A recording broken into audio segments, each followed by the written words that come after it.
Did I call it or did I call it? Oh my goodness. So I've been telling you guys about the Epstein files and Trump deflecting and, mum's the word, Pam Bondi running circles talking about, I'm not going to talk about the Epstein case. All of this drama that they brought on themselves, trying to say that, hey, it was the Democrats who were in bed with Epstein, and that's why, Biden didn't want to release Epstein files. Lo and behold, they get into power and they follow the narrative that they themselves contradicted. That being said, I told you guys that, listen, Trump is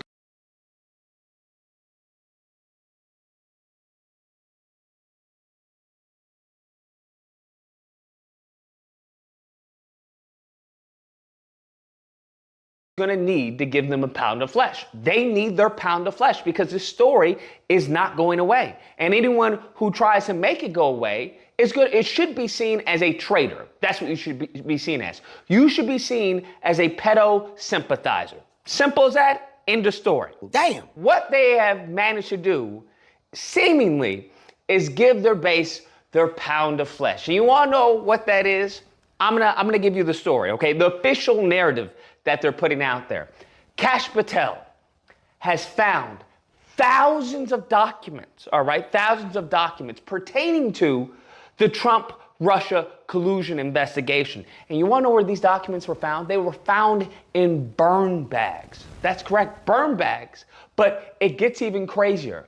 These burn bags of where these documents were in, it was in a secret room in the FBI. What you just said is one of the most insanely idiotic things I have ever heard. Bruh, I kid you not. That's the narrative, okay? That's the story they are feeding their base. I'm thinking to myself, how stupid do you have to be? Like, genuinely, is there a way to calculate the level of IQ in the room with these people, with these MAGA nutcases? This is something out of like a science fiction story. So you want to tell me there's a secret room in the FBI that Kash Patel happened to have found, right, in burn bags of Trump-Russia collusion, and you know what this is going to lead to, because they've already been talking about running circles, talking about, I'm not going to talk about the Epstein case. All of this drama that they brought on themselves, trying to say that, hey, it was the Democrats who were in bed with Epstein, and that's why, Biden didn't want to release Epstein files. Lo and behold, they get into power and they follow the narrative. Are you thinking who, what, when, where, why dental implants? Well, don't worry. We have our team on standby to go over the 9 factors. Devastating testimony today at a hearing in Texas on why officials from Kerr County were not prepared for the deadly flash floods that killed more than 100 people earlier this month.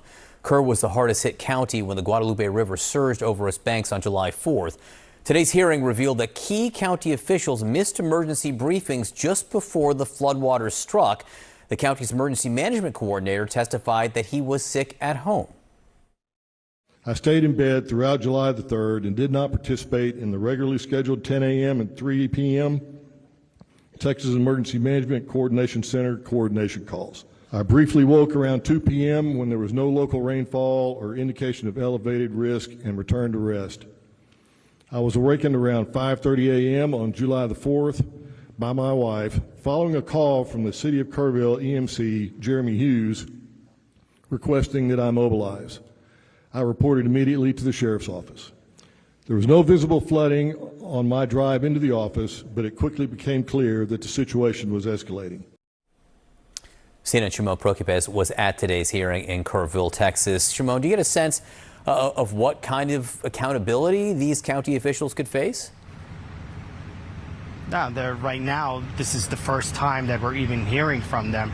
Remember, in the first week, we kept asking for answers. We kept asking for a timeline. We kept asking for what were you people doing in the middle of the night in the lead up to this. And today, finally, from the emergency operations coordinator, he says he was home sick, and no one else in this county, in this city, was on any of the calls having to deal with the preparation that the Texas Department of Emergency Management was relaying and telling them, hey, watch out. be careful. This could potentially be a problem. And also the county judge. Today it was revealed that no one even knew where he was. On the 3rd, on July 3rd, he wasn't in any of the briefings. And then on July 4th, there were a lot of questions about where was he. And finally, the lieutenant governor today had it and went after him. Take a listen to that. Governor Youngkin was here. I was here. The mayor was here. Everyone was here. Then I wasn't. Then I wasn't. And you were not. You were not. And I asked the question, where's the county judge?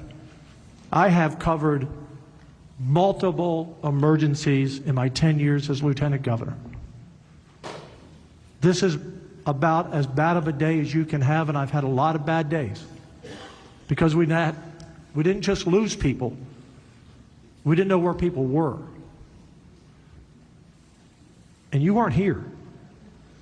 I asked where you were for the press conference that night. You weren't here. I don't know where you were on day one on July 4th, but you should have been here. You should have been here directing that response. That's your responsibility. Shimon, you also got a chance to question the mayor today about the flood response. What did he tell you?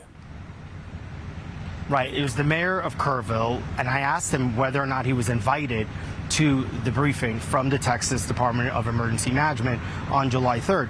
He initially had told us that he didn't know about any phone call. Well, today I had his email. I had the email that he received from Texas Department of Emergency Management inviting him to the call, and I asked him about that. This is the biggest mistake car accident victims make, and it costs them thousands. Away from the big deadline in President Trump's trade war. At midnight, major tariffs will go into effect on imports from countries around the world. The only exceptions, the few countries that have reached deals for lower or delayed rates. This morning, President Trump announced that Mexico, the United States' largest trading partner, would receive a 90-day pause to allow for more time for more negotiations. And sources inside the administration tell CNN that a series of last-minute deals and positive economic indicators have Trump feeling emboldened to proceed with tonight's deadline. The so-called economic experts repeatedly said that the American economy would be in a recession.